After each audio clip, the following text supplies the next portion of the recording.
삼손과 들릴라. 사사기 16장 1절에서 22절 말씀입니다. 삼손이 가사에 가서 거기서 한 기생을 보고 그에게로 들어갔더니 가사 사람들에게 삼손이 왔다고 알려지매 그들이 곧 그를 애워싸고 밤새도록 성문에 매복하고 밤새도록 조용히 하며 이르기를 새벽이 되거든 그를 죽이리라 하였더라. 삼손이 밤중까지 누워있다가 그 밤중에 일어나 성문짝들과 두 문설주와 문빗장을 빼어가지고 그것을 모두 어깨에 메고 헤브론 앞산 꼭대기로 가니라. 이후에 삼손이 소래 골짜기에 들릴라라 이름하는 여인을 사랑하매 블레셋 사람의 방백들이 그 여인에게로 올라가서 그에게 이르되 삼손을 꾀어서 무엇으로 말미암아 그 큰 힘이 생기는지 그리고 우리가 어떻게 하면 능히 그를 결박하여 굴복하게 할 수 있을는지 알아보라. 그리하면 우리가 각각 은 1,100개씩을 내게 주리라 하니 들릴라가 삼손에게 말하되 청하건대 당신의 큰 힘이 무엇으로 말미암아 생기며 어떻게 하면 능히 당신을 결박하여 굴복하게 할 수 있을는지 내게 말하라 하니 삼손이 그에게 이르되 만일 마르지 아니한 새 활줄 7으로 나를 결박하면 내가 약해져서 다른 사람과 같으리라. 블레셋 사람의 방백들이 마르지 아니한 새 활줄 7을 여인에게로 가져오매 그가 그것으로 삼손을 결박하고 이미 사람을 방 안에 매복시켰으므로 삼손에게 말하되 삼손이여 블레셋 사람들이 당신에게 들이닥쳤느니라 하니 삼손이 그 줄들을 끊기를 불탄 삼시를 끊음같이 하였고 그의 힘의 근원은 알아내지 못하니라. 들릴라가 삼손에게 이르되 보라 당신이 나를 희롱하여 내게 거짓말을 하였도다. 청하건대 무엇으로 당신을 결박할 수 있을는지 이제는 내게 말하라 하니 삼손이 그에게 이르되 만일 쓰지 아니한 새 밧줄들로 나를 결박하면 내가 약해져서 다른 사람과 같으리라 하니라. 들릴라가 새 밧줄들을 가져다가 그것들로 그를 결박하고 그에게 이르되 삼손이여 블레셋 사람이 당신에게 들이닥쳤느니라 하니 삼손이 팔 위에 줄 끊기를 실을 끊음같이 하였고 그때에도 사람이 방 안에 매복하였더라. 들릴라가 삼손에게 이르되 당신이 이때까지 나를 희롱하여 내게 거짓말을 하였도다. 내가 무엇으로 당신을 결박할 수 있을는지 내게 말하라 하니 삼손이 그에게 이르되 그대가 만일 나의 머리털 7가닥을 배틀에 날실에 섞어 짜면 되리라 하는지라. 들릴라가 바디로 그 머리털을 단단히 짜고 그에게 이르되 삼손이여 블레셋 사람들이 당신에게 들이닥쳤느니라 하니 삼손이 잠을 깨어 배틀의 바디와 날실을 다 빼내니라. 들릴라가 삼손에게 이르되 당신의 마음이 내게 있지 아니하면서 당신이 어찌 나를 사랑한다 하느냐. 당신이 이로써 3번이나 나를 희롱하고 당신의 큰 힘이 무엇으로 말미암아 생기는지를 내게 말하지 아니하였도다 하며 날마다 그 말로 그를 재촉하여 조르매 삼손의 마음이 번뇌하여 죽을 지경이라. 삼손이 진심을 드러내어 그에게 이르되 내 머리 위에는 삭도를 대지 아니하였나니 이는 내가 모태에서부터 하나님의 나시린이 되었음이라. 만일 내 머리가 밀리면 내 힘이 내게서 떠나고 나는 약해져서 다른 사람과 같으리라 하니라. 들릴라가 삼손이 진심을 다 알려주므로 사람을 보내어 블레셋 사람들의 방백들을 불러 이르되 삼손이 내게 진심을 알려주었으니 이제 한 번만 올라오라 하니 블레셋 방백들이 손에 은을 가지고 그 여인에게로 올라오니라. 들릴라가 삼손에게 자기 무릎을 베고 자게 하고 사람을 불러 그의 머리털 7가닥을 밀고 괴롭게 하여 본즉 그의 힘이 없어졌더라. 들릴라가 이르되 삼손이여 블레셋 사람이 당신에게 들이닥쳤느니라 하니 삼손이 잠을 깨며 이르기를 내가 전과 같이 나가서 몸을 떨치리라 하였으나 여호와께서 이미 자기를 떠나신 줄을 깨닫지 못하였더라. 블레셋 사람들이 그를 붙잡아 그의 눈을 빼고 끌고 가사에 내려가 놋줄로 매고 그에게 옥에서 맷돌을 돌리게 하였더라. 그의 머리털이 밀린 후에 다시 자라기 시작하니라. 우리 함께 기도하시고 하나님 말씀 보겠습니다. 하나님 은혜 감사합니다. 오늘도 은혜로운 세례식 통해서 죽음에서 구원하신 하나님의 은혜를 온 성도가 보게 하시니 감사합니다. 우리 주변이 다 우리로 인해 예수 믿는 역사가 일어나게 하여 주시고 우리가 이사가는 가든5 그 땅도 우리 교회가 들어감으로 말미암아 하나님을 믿는 많은 사람들이 나오게 하여 주시고 그래서 축복받는 땅이 되게 하여 주옵소서. 오늘 추위를 뚫고 이 자리에 나오신 성도님들에게 하나님의 말씀이 선포되기를 원합니다. 부족한 종을 완전히 감추시고 우리 주님 홀로 영광받아 주시옵소서. 예수님 이름으로 기도했습니다. 아멘. 하인리히의 법칙이라는 말을 한 번쯤은 들어보신 적이 있을 것입니다. 한 건의 중대 사고가 터지기 전에 평균적으로 29번 정도의 경미한 사고가 있었고 300건 정도의 아차하는 순간들이 사전에 있었을 거라는 논리입니다. 즉 큰 사고는 경고 없이 오지 않는다는 게 핵심이죠. 가정이나 교회 또는 회사에서 사람들을 통솔할 때도 사소한 갈등, 작은 실수, 반복되는 소통 실패를 방치하면 나중에 큰 문제로 이어지게 됩니다. 그래서 문제의 시작점에서 조기 진화를 해야 나중에 대형 사고를 예방할 수 있다는 것이 하인리히 법칙의 핵심이죠. 삼손의 경우도 보면은 인생 초반부에 좋지 않은 이런 신호들이 위험 시그널들이 계속 왔습니다. 딥나 같은 블레셋 동네에 자꾸 하나님의 사람이 들락거린 일도 그렇고 거기서 블레셋 여인의 외모만 보고 반해서 부모 반대 무릅쓰고 결혼한 것도 그랬고 죽은 사자 시체에서 꿀을 먹고 또 만취하고 결혼 장치를 해서 만취함으로써 이 나실인의 소원을 하나씩 깨버린 것도 그랬고 블레셋 아내에게 이렇게 배신당한 뒤에 그냥 30명을 죽여버리는 일도 그랬고 삼손의 인생의 초반부를 보면 이러다가는 자칫 잘못하면 큰일 나겠다가 싶은 아슬아슬한 순간이 한두 번이 아니었습니다. 물론 하나님께서는 그런 불완전한 삼손을 통해서도 역사하셔서 이 이스라엘을 압제하는 블레셋을 치셨죠. 추수철에 블레셋 곡창지대가 불바다가 되었고 1000명이 넘는 이스라엘 그 블레셋 사람들이 삼손의 나귀 턱뼈에 맞아 죽었습니다. 하지만 정작 삼손은 자신의 부족함에도 불구하고 역사하시는 그래서 하나님이 주시는 승리의 의미를 제대로 깨닫지를 못했습니다. 자기가 한 줄 알았어요. 그래서 라말레히에서는 자기를 높이는 기념비를 쌓고 내가 1000명을 죽였다고 스스로 승리에 도취되었습니다. 하지만 목마름은 자기도 해결을 못하니까 목말라 죽게 생겼을 때 기도함으로써 하나님의 응답으로 살아났죠. 그게 에낙골의 은혜였어요. 그 다음부터 삼손이 비로소 이스라엘의 사사로 인정받게 되었다는 것이 지난 본문의 마지막이었습니다. 자, 이쯤 되었으면 이제는 정말 삼손이 정신 차리고 새로운 삶을 살겠구나. 본격적으로 이스라엘 사사로서 뭔가 보여주겠지 하고 이렇게 시청자들의 기대가 딱 올라가는 순간인데 그 다음 해가 오픈했는데 혹시나 했더니 역시나라더니 오늘의 본문은 시작부터 우리의 기대를 산산이 무너뜨려 버리죠. 1절 읽습니다.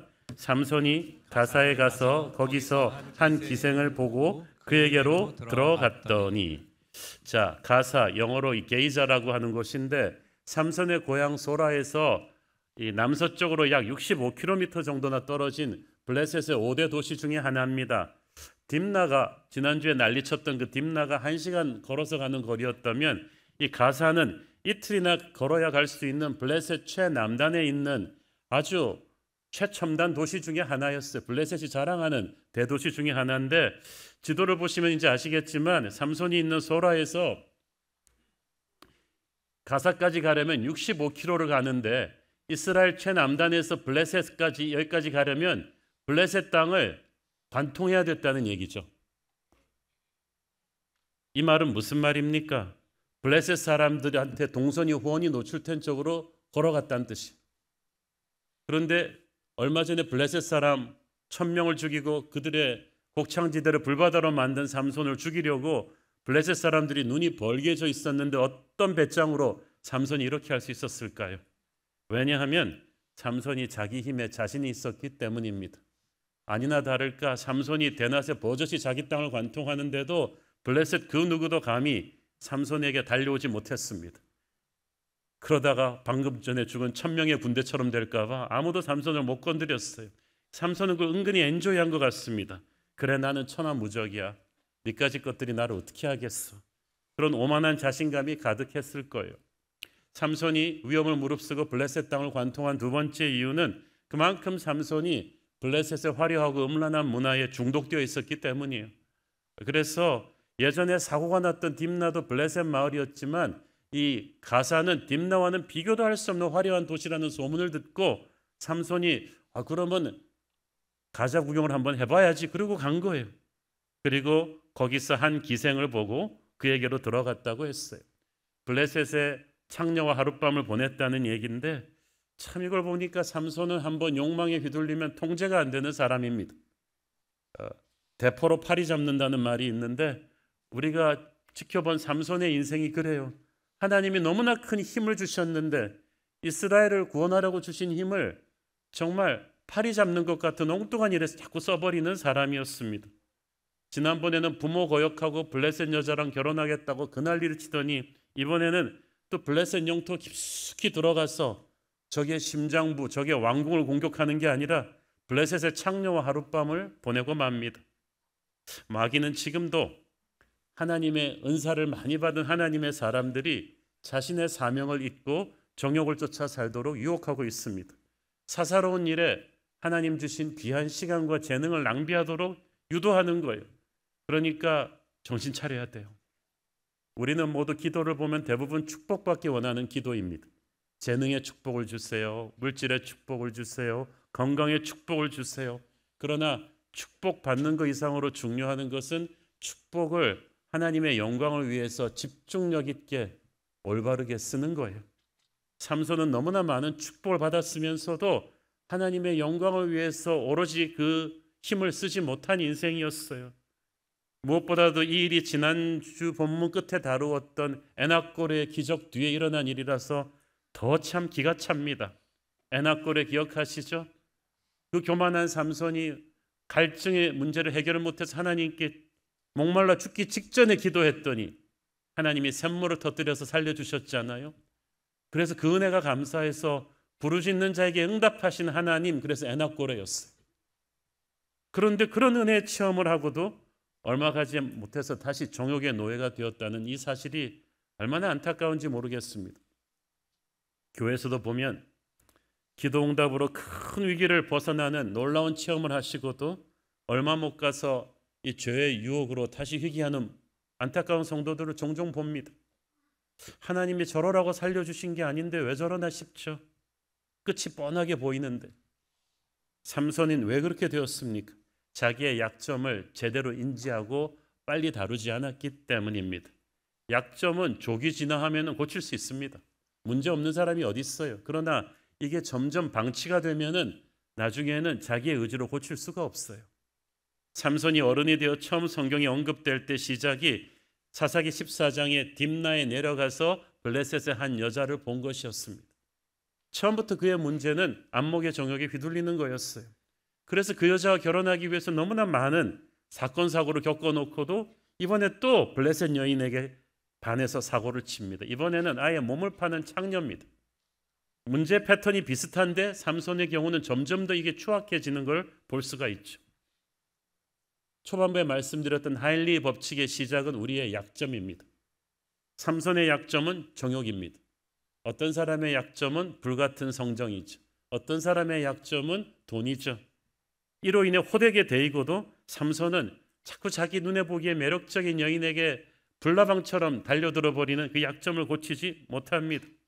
처음에 약점이 조그맣게 드러났을 때 하나님 앞에 회개하고 고치지 못하면 처음에는 그 다음에는 계속해서 비슷한 그렇지만 더 강한 적들이 밀어닥칩니다.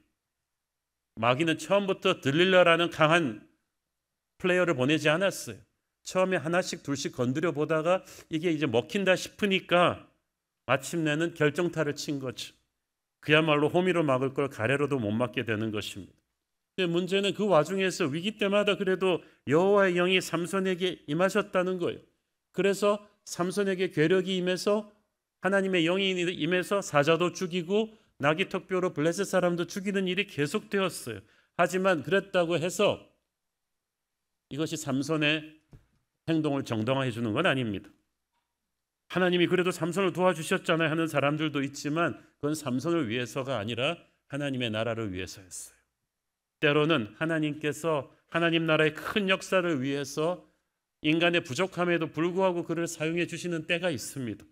그러나 하나님께서는 그거는 어디까지나 하나님의 어쩔 수 없는 인내심이지 하나님이 그 행동을 정당화시켜 주는 건 아니에요.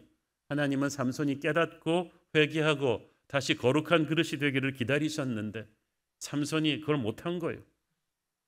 여러분, 우리가 성공하고 있다고 해서 또 하나님의 사역을 잘하고 있다고 해서 교회에서 뭐 성가대도 하고 안내팀도 하고 또 목회자들의 경우는 목회도 열심히 잘하고 있다고 해서 약점이 없어지는 건 아니에요.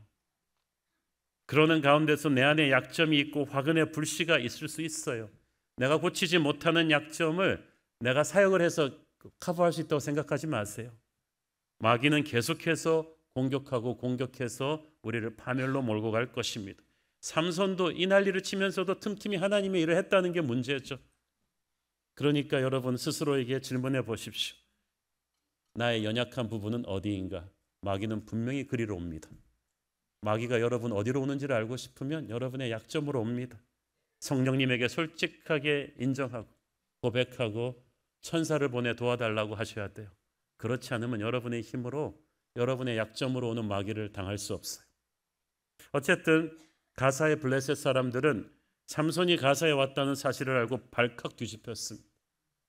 간이 커도 유분수지 우리 블레셋 사람들을 1000명씩이나 죽이고 추수철에 우리 곡식밭을 다 불태워버린 왼수가 호랑이 굴로 제 발로 왔단 말이야.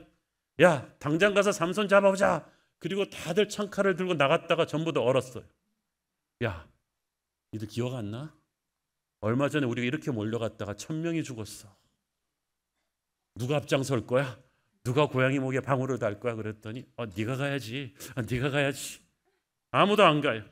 그래서 전부 다 정면 승부로는 안 되겠다. 그래서 이 기생집 근처에 전부 다 매복했어. 보나마나 저 녀석 밤에 골아 떨어질 거야. 그때 새벽녘이 되면 급습해서 잡자. 그런데 삼손이 이때까지만 해도 완벽하게 정신력이 망가지진 않았던 것 같아요. 그래도 자기가 위험한 땅에 있다는 건 알았는지 이 블레셋 매복군의 움직임을 눈치채고 있었어요. 그래서 밤에 일어나 성을 탈출하는데 몸만 빠져나간 것이 아니라 이건 거의 그리스 신화에 나오는 것 같은 어마무시한 일을 합니다. 제가 성경이니까 믿지 이걸 지금 믿을 수가 없어요. 3절 읽습니다. 삼손이 밤중까지 누워있다가 그 밤중에 일어나 성 문짝들과 두 문설주와 문빗장을 빼어가지고 그것을 모두 어깨에 메고 헤브론 앞산 꼭대기로 가니라. 여러분, 내가 진문을 통째로 뜯어냈다는 얘기는 들어봤어도 성문짝을 통째로 드러냈다는 것은 들어본 적이 없어요. 게다가 철제 문명을 자랑하는 블레셋의 가사 같은 도도시의 성문이 엄청나게 육중했을 텐데 그걸 떼서 어깨에 메고 어디까지 갔냐 하면 헤브론까지인데 헤브론이 여기서부터 65km예요. 그것도 헤브론은 산성입니다. 산길이에요. 이거를 어떻게 메고 갔는지 모르겠어요. 성경이니까 믿지 정말 어려운 일인데 블레셋 사람들이 그러니까 너무나 충격을 받고 다 지켜보고 있는 거죠. 왜 삼손이 이 고생을 했을까요? 이것은 의미가 있습니다. 옛날 고대 전쟁에서는요, 적을 완전히 부수고 나면은 그 승리를 위해서 일단 적의 왕의 목을 베거나 포로로 잡아서 자기 도시로 돌아가고 그리고 적이 자랑하는 신상을 가지고 가고 그리고 적이 자랑하는 가장 오블리스크 같은 거 있잖아요. 그런 상징물을 떼가지고 자기 나라 성문 앞에 딱 걸어놓는 게 승리를 자축하는 행위였어. 그러니까 헤브론은 이스라엘의 성지거든요. 거기 앞에다가 이 블레셋이 자랑하는 가사 성문을 떼다 놓는 것은 이제 이스라엘은 블레셋의 노예가 아니다. 우리가 너희들을 정복할 것이다라는 것을 선포하는 정말 이스라엘의 사사로서 오랜만에 할 만한 아주 통쾌한 일이었죠. 그게 삼손이 미스테리한 인물이에요. 정말 동네 망나니처럼 살다가 가끔가다 이렇게 너무 하나님의 사사로서 기특한 일을 해요. 그 포텐셜이 대단한 사람이죠. 하지만 그래서 블레셋은 이때 힘으로 삼손과 맞서겠다는 생각을 포기합니다. 그 대신 드러난 삼손의 다른 약점을 공략하는데 이게 정말 이때 우리가 아는 소래골짜기의 들릴라라는 분이 등장하죠. 전 세계 그 경국 지색의 미색이라고 하지 않나요? 나라 말아먹을 만한 그 여인의 이야기가 많이 나오는데 뭐 클레오파트라, 양귀비, 뭐 마타하리 다 나오는데 그 중에서 아주 또 전설적인 인물이 소래골짜기의 들릴라 아니겠어요? 이 사람이 얼마나 대단한 인물이냐를 알려면은 블레셋의 방백들이 이 여자에게 찾아와서 한 프로포저를 보면 알 수가 있죠. 4절 5절 읽습니다. 이후에 삼손이 소래골짜기에 들릴라라 이름하는 여인을 사랑하며 블레셋 사람의 방백들이 그 여인에게로 올라가서 그에게 이르되 삼손을 꾀어서 무엇으로 말미암아 그 큰 힘이 생기는지 그리고 우리가 어떻게 하면 능히 그를 결박하여 굴복하게 할 수 있을는지 알아보라. 그리하면 우리가 각각 은 1,100개씩을 내게 주리라 하니. 블레셋은 5개의 도시국가들로 이루어진 연합 공동체입니다. 그래서 여기서 방백들이라 하면 그 5개의 도시국가들의 왕들이 다 모인 거죠. 그들은 이미 삼손을 국가적인 위협으로 간주한 거예요. 그래서 이 들릴라한테 삼손이 마음을 뺏겼다는 말을 듣고, 특히 지금까지 삼손과 블레셋 여인들의 관계는 단순히 육체적인 정욕의 문제였지만 들릴라의 경우는 삼손이 사랑했다고 돼 있어요. 마음을 뺏긴 거죠. 이 사실을 난 블레셋의 지도자들이 쾌재를 불렀어요. 그러니까 벌써 이 들릴라에 대한 이 소문은 다 퍼져 있었던 거예요. 마음만 먹으면 어떤 남자든 유혹할 수 있는 판무파탈의 치명적인 여인으로 소문이 자자한데 삼손이 제발로 찾아와서 걸린 거예요. 그래서 이 블레셋 방백들이 몰래 찾아와서 들릴라를 밖으로 불러내서 조용히 얘기합니다. 삼손한테 들릴라. 그래가지고 이제 얘기를 하는데 삼손의 이 무서운 힘의 비밀이 도대체 뭐냐 알려주면 우리 각자가 은 1,100씩을 너에게 주겠다. 이 은 1,100이 어느 정도 돈이냐면요, 한 나라의 왕이나 왕자가 적의 포로로 잡혔을 때 지불하는 배상금이 은 1,100이에요. 그거의 5배로 준다고 했으니까 들릴라는 그 돈이면 평생 수십 명의 노예를 두고 대궐 같은 집에서 호의호식할 수 있는 어마어마한 재산인 거죠. 그 정도를 걸 정도로 블레셋은 국가의 운명을 건 위협으로 삼손을 간주한 거죠. 그러니까 블레셋은, 이스라엘은 지금 자기들의 구원자가 온 줄도 모르고 있는데 블레셋은 정말 운명을 걸고 삼손을 죽이겠다 달려들고 있어요. 여러분, 영적 전쟁에 있어서 주님의 몸된 교회는 영적인 위기의식이 없이 정신줄 놓고 있는데 마귀는 교회를 부서뜨리려고 전력 투구하고 있습니다. 우리가 좀 정신 차려야 돼요. 6절에 보니까 이 들릴라가 정말 대단한 여인이에요. 그냥 삼손한테 가서 직설적으로 얘기합니다. 당신의 큰 힘이 어디서 생기는지 알려주세요. 어떻게 하면 당신을 결박하여 굴복하게 할 수 있습니까?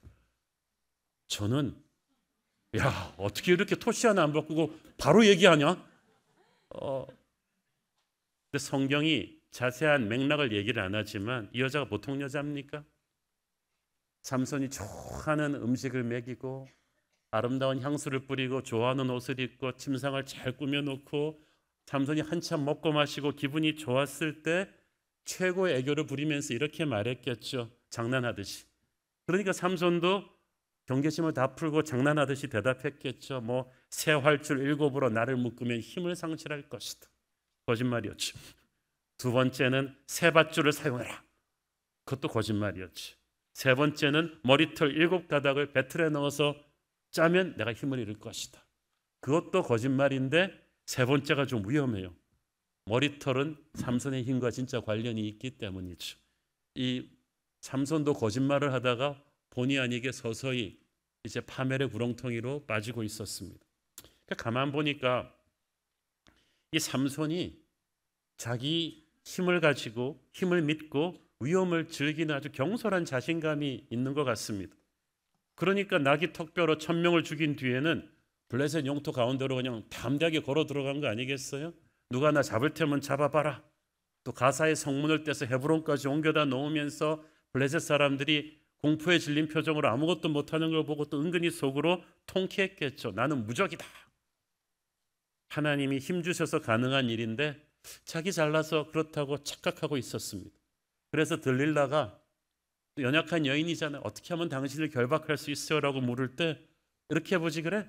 저렇게 해보지 그래? 하면서 게임하듯이 장난처럼 대답해 준 거예요. 그 경박한 자신감으로 인해서 자기에게 다가오고 있는 적의 무서운 덫을 전혀 눈치채지 못했습니다. 들릴라가 농담처럼 당신 힘의 근원이 뭐예요? 라고 물었을 때 삼손이 그래도 생각이 좀 있는 사람이면, 하나님의 사람이면 당신이 왜 그런 걸 알려고 그래? 하고 딱 끊어버렸겠지. 그렇지만 이미 삼손은 영적으로 둔해졌어요. 그래서 자신의 생명과도 같은 힘, 하나님이 민족을 구원하라고 주신 그 거룩한 힘의 비밀을 가지고 농담 따먹게 하는 경솔함을 보였습니다. 블레셋 사람들이 자기를 죽이려고 한다는 걸 뻔히 알면서 어찌 이렇게 경계심을 풀어놓을 수 있습니까? 그만큼 삼손은 자기 힘을 믿고 있었어요. 이때까지도 수많은 위기들이 있었지만 그때마다 성령께서 힘주셔서 빠져나온 그 기억들이 오히려 삼손을 오만하게 만든 거죠. 그래서 실패를 모르는 인생이 위험한 겁니다. 오래전에 한 유명한 연예인의 아들이 음주운전하다가 교통사고로 즉사했어요. 비극적인, 외동아들인데 비극적인 일이었죠. 그런데 그분이 통곡하면서 뭐라 그러냐 하면 저 많은 음주운전 딱지 떼는 교통경찰들은 그날 다 어디하고 저놈을 잡아서 유치장에 넣지 않았냐. 우리 아들 잡아서 딱지 떼고 유치장에 집어넣어버렸으면 사고 내가지고 죽진 않았을 텐데. 여러분은 음주운전 안 하시죠? 하다가 잡혀서 유치장 가면은 이건 비극이라고 생각하죠. 나쁜 일이라고 생각하는데 그건 진짜 나쁜 일이 아니에요. 음주운전 하다가 죽는 게 나쁜 일이죠. 재앙으로부터 막기 위해서 어쩌면 유치장에 가는 게, 딱지 떼는 게 나았을 수도 있어요. 삼손도 그래요. 중간에 한두 번 블레셋에게 패배해서 다리도 부러지고 하면서 실패를, 애낙고리의 경험을 몇 번 더 했더라면 이렇게 영적으로 오만해지지 않았을 거예요. 그러면 장차 다가올 끔찍한 재앙을 막을 수 있었을지도 모르죠. 우리 인생에서도 그래서 여러분이 잘못된 길을 갈 때 초기에 망하는 게 은혜인 줄로 믿습니다. 다리 정도 부러뜨리고 하나님의 레슨을 깨닫고 돌아올 수 있으면 생명이 살 텐데 그대로 망하지 않고 아슬아슬하게 가는 게 여러분이 재수가 좋은 게 아니라 그게 더 무서운 거예요. 나중에는 삼손처럼 재기불능으로 망할 수도 있어요. 삼손의 비극은 아슬아슬하게 계속 이겼다는 데 있죠. 성령의 은혜로 이긴 건데 삼손이 오만해진 거예요. 그래서 원수에게 매수된 여인에게 생명을 가지고 담보한 수수께끼 게임을 즐겼습니다. 이는 죄를 가지고 논 것이나 다름없어요. 사람들은 죄를 가지고 놀 수 있다고 생각하지만 천만의 말씀, 죄는 여러분이 통제할 수 없는 무서운 맹수입니다. 우습게 보지 마세요. 마귀를 우습게 보지 마세요. 죄를 우습게 보지 마세요.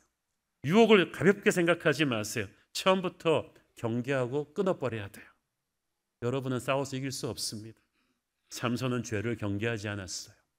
죄가 주는 쾌락을 즐겼습니다.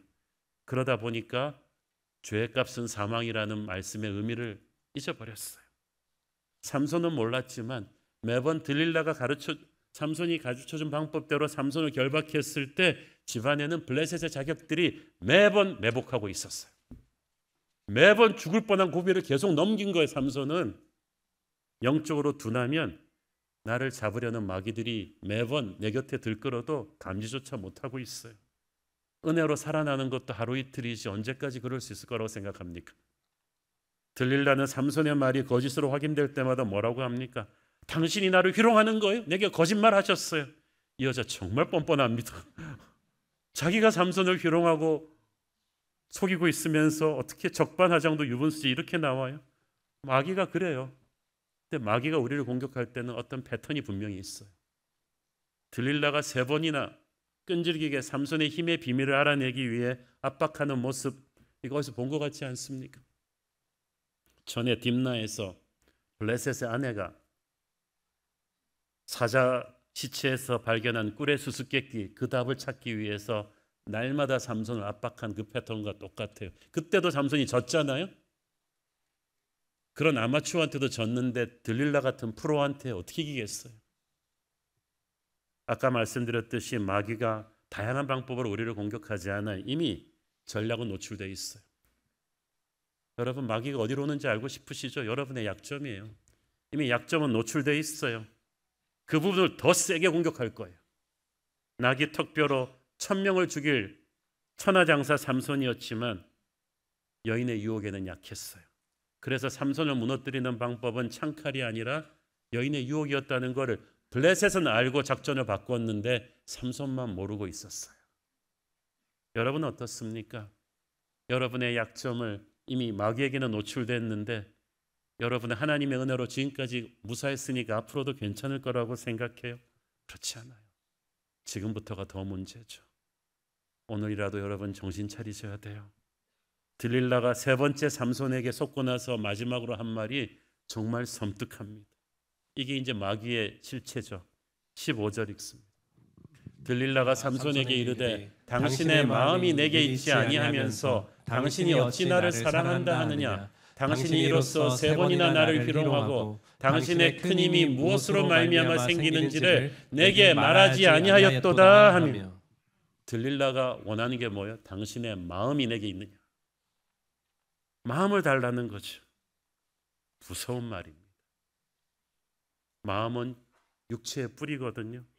하나님께서 우리에게 어떤 사랑을 원하셨나요? 내 마음을 다하고 뜻을 다하고 힘을 다해서 주 너의 하나님을 사랑하라. 마귀는 하나님이 원하는 걸 달라는 거예요.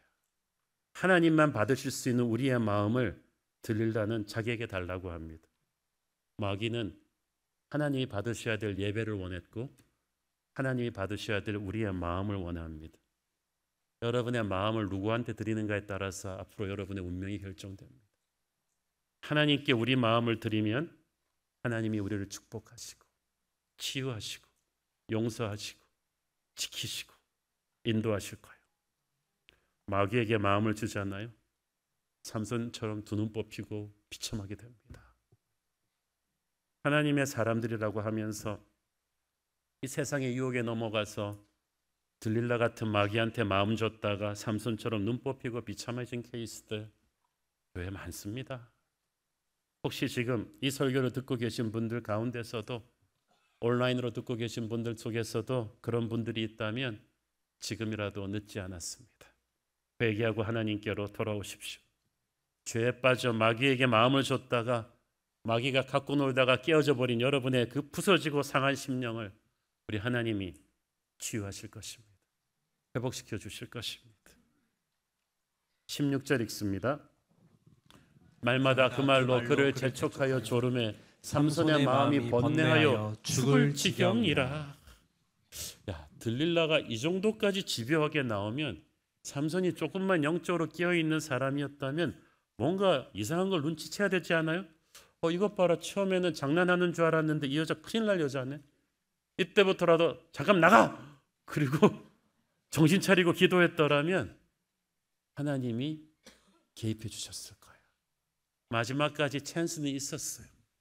그런데 영적으로 둔해진 삼손은 마지막까지 들릴라의 무서운 정체를 알지 못했습니다. 딥나의 여인 때도 그랬지만 들릴라의 유혹 때도 삼손이 처음부터 바로 무너지진 않았어요. 그래도 버틸 만큼 버틴 거예요.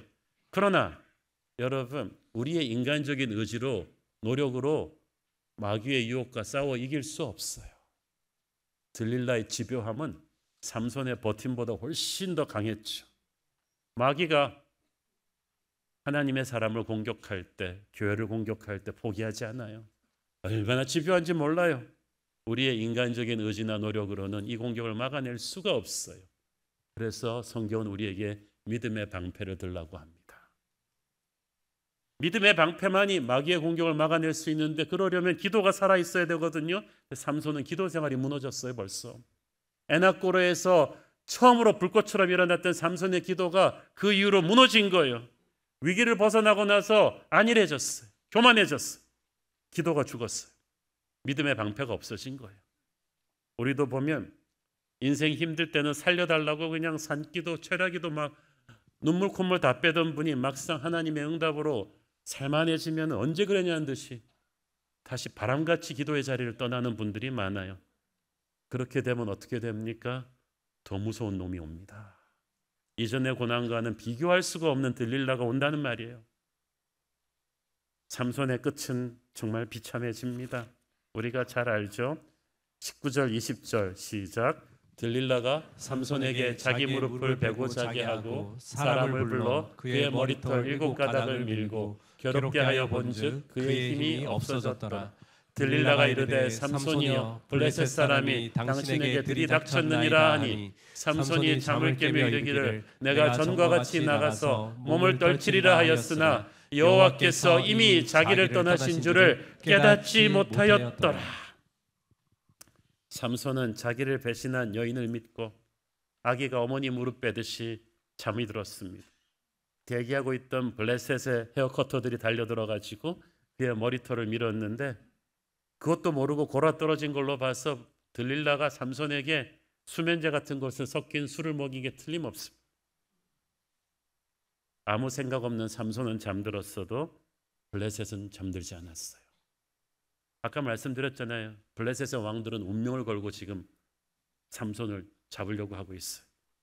그를 잡을 기회를 엿보고 있었어요. 여러분, 우리가 잠들 때도 원수 마귀는 잠들지 않습니다. 원수 마귀는 우리를 무너뜨리는데 운명을 걸었어요. 우리가 가든5 가기 전에 정신 차리고 기도해야 됩니다. 우리 새로운 교회가 가서 어떤 놀라운 하나님의 역사가 이루어질 것을 마귀가 얼마나 잘 감지하고 있겠어요. 가만두겠어요? 그래서 우리가 정말 깨어 있어야 되는 거예요. 때가 악하기 때문이죠. 삼손은 잠들어 있었어요.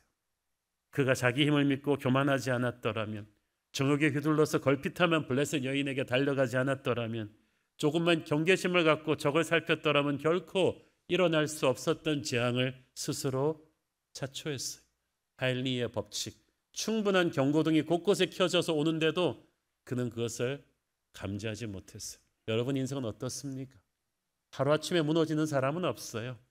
하나님이 보내주신 양심의 경고등이 여러분한테 이미 시그널을 줬다면 지금이라도 멈추셔야 돼요. 내가 전과 같이 나가서 몸을 떨치리라 하였으나 삼손이 깨어서 일어나서 힘을 써보는 이게 이상한 거죠. 능력이 떠나면 자기가 알잖아요. 근데 아직도 상황이 뭔지 감을 못 잡고 있어요. 여호와께서 이미 자기를 떠나신 줄을 깨닫지 못하였더라. 많은 사람들이 하나님의 임재를 상실했으면서도 정작 본인은 그 사실을 깨닫지 못하고 있는 게 너무나 많아요. 자기의 죄악이 교만이 하나님을 떠나게 만들어버렸는데, 그 차가운 기도 생활이 하나님을 떠나게 만들었는데, 하나님이 우리 곁에서 슬프게 쳐다보시는데 탄식할 줄도 몰라요. 회개도 안 해요. 은사는 말라버렸고 영혼은 쇠약해졌어요. 주 떠나가시면 내 생명 헛되네. 기쁘나 슬프나 늘 계시옵소서. 든 자리는 몰라도 난 자리는 안다고 하나님의 임재가 떠나고 나면 그 빈자리가 얼마나 큰지 그때부터 깨닫게 될 것입니다. 자기가 그토록 막 사는데도 위기 때마다 하나님의 성령이 하나님의 나라를 위해서 도와주시니까 항상 그러려니 생각했어요. 자기 예뻐서 도와주시는 게 아니라 블레셋의 압제에서 이스라엘을 구하려고 도와주시는 건데 그걸 몰랐어요. 축복의 때에 축복의 의미를 모르고 함부로 살다가 하나님의 임재가 떠나니까 비참해졌어요. 하나님이 보호막이 걷어진 삼손은 아무것도 아니었어요. 21절 읽습니다. 블레셋 사람들이 그를 붙잡아 그의 눈을 빼고 끌고 가사에 내려가 노줄로 매고 그에게 옥에서 맷돌을 돌리게 하였더라. 들릴라 무릎을 베고 잠든 삼손처럼 우리가 정욕의 무릎을 베고 잠든다면 우리는 반드시 들릴라 같은 마귀의 손 안에 깨어나게 될 것입니다. 블레셋이 참 잔인한 민족이죠. 삼손의 눈을 뺐다는 거 참 의미가 비장합니다. 삼손에게 있어서 모든 문제의 시작은 눈으로 시작되었어요. 딥나에서도 블레셋 여인의 미모를 눈으로 본 게 시작이었고, 가사에서도 블레셋 기생의 미모를 본 게 시작이었고, 마지막으로 들릴라를 본 것이 재앙의 시작이었습니다. 그래서 블레셋 사람들의 육신의 눈을 멀게 했을 때, 삼손이 육신의 눈을 멀게 되었을 때 그는 비로소 자신의 정욕이 그동안 자기의 영의 눈을 멀게 했음을 깨닫게 되었어요. 올라가긴 힘들어도 떨어지긴 순식간이라고 하더니 블레셋 전체를 공포에 떨게 했던 영웅 삼손은 하루아침에 잡혀서 두 눈이 뽑힌 전쟁포로가 됩니다. 블레셋 사람들이 삼손을 바로 죽이지 않습니다. 이게 이제 다음 주에 우리가 다룰 점인데, 그 철천지 원수 같은 삼손을 바로 죽이지 않고 두 눈을 빼고 어떻게 합니까? 소래골짜기에서 가사까지 끌고 옵니다. 소래골짜기 여기서 잡아가지고 가사까지 50km를 짐승처럼 두 눈 뽑힌 삼손을 포박으로 묶어서 끌고 옵니다. 가는 길에 얼마나 많은 블레셋 사람들이 삼손을 조롱했겠어. 전에는 성문을 무너뜨렸던 그 가사성에 삼손은 짐승처럼 끌려와서 맷돌을 돌리는 노예로 전락하고 맙니다. 사사기 역사상 처음으로 하나님의 사사가 적에게 패배했습니다. 처음으로 하나님의 사사가 적의 포로가 되었습니다. 죄는 우리를 비참하게 만듭니다. 무기력하게 만드는 거죠. 삼손의 이 비참한 모습을 보면서 우리는 울어야 합니다. 모두가 삼손은 이제 끝났다고 생각했습니다. 하지만 하나님은 아직 끝나지 않으셨어요. 그 소망의 신호탄이 22절 말씀이죠. 그 머리털이 밀린 후에 다시 자라기 시작하니라. 블레셋 사람들이 그 머리털이 다시 자라는 것을 보았을 텐데 삼손의 힘이 그 머리털에 있다는 걸 알면서 왜 그걸 그대로 뒀을까요? 그건 또 블레셋의 오만 때문입니다. 이미 두 눈을 뽑고 저항의 의지를 상실한 삼손을 보면서 목심만 간신히 붙어있는 그를 보면서 이제 패물이라고 생각한 거죠. 그러나 사람들이 다 끝났다고 생각할 때 하나님은 끝나지 않았어요. 나시린은 머리를 깎지 않았습니다. 근데 머리털이 다시 자라기 시작했다는 것은 하나님이 이스라엘의 구원자 나시린으로 삼손을 다시 쓰실 기회를 주셨다는 거죠. 눈먼 삼손은 이제 화려한 블레셋의 것을 아무것도 볼 수가 없었어요. 그 대신 그 세상의 빛이 차단된 외로운 시간에 비로소 주님이 보였습니다. 세상과 나는 간 곳 없고 구속한 주만 보이도다. 이것이 나의 간증이요. 삼손은 통곡하며 자신의 죄를 회개하기 시작했을 것입니다. 나시린의 귀한 사명을, 그 엄청난 힘을 받아놓고도 종역의 노예가 되어서 적에게 속아 이렇게 비참해진 자신의 모습을 보면서 주님, 누구를 탓하겠습니까? 다 저의 죄입니다. 맷돌을 흘리며 그는 그렇게 회개했을 것입니다. 그리고 하나님은 그 회개의 눈물을 받으셨다고 저는 믿습니다. 머리털이 다시 자라기 시작했다는 건 바로 그 증거죠. 회개의 눈물을 받으시고 하나님의 위대한 반전이 다가오고 있다는 뜻입니다. 마귀가 보지 못하는, 이해하지 못하는 용서와 회개의 대반전이 준비되고 있습니다. 혹시 여러분 가운데 삼손처럼 하나님을 떠나 세상과 타협하며 살다가 무너져버린 인생들이 계십니까? 오늘 설교는 아마 여러분을 위한 것이 아닐까 합니다. 지금이라도 늦지 않았습니다. 여러분에게 가진 것이 아무것도 없이 망했다고 할지라도 철저히 회개하고 남 탓하지 말고 여러분의 잘못을 회개하고 눈물로 기도한다면 머리털이 다시 자라게 하는 은혜가 있을 것입니다. 하나님이 여러분에게 반전의 기회를 주실 거예요. 기도하겠습니다. 하나님 은혜를 감사합니다. 많은 것을 하나님으로부터 받고도 그 귀한 것들을 주님을 위해 제대로 살지 못하고 세상 유혹에 넘어가 망해버린 삼손의 모습이 어쩌면 우리의 모습이고 한국교회의 모습인지도 모르겠습니다. 하나님, 그러나 주님의 사람들이 세상의 조롱거리가 된 채로 살 수는 없지 않습니까? 회개하고 돌아올 때 우리 머리털이 다시 자라는 반전의 역사가 있게 하여 주옵소서. 슬프고 상하고 지친 우리의 인생을 주님 용서하시고 일으켜 주옵소서. 예수님 이름으로 기도했습니다. 아멘.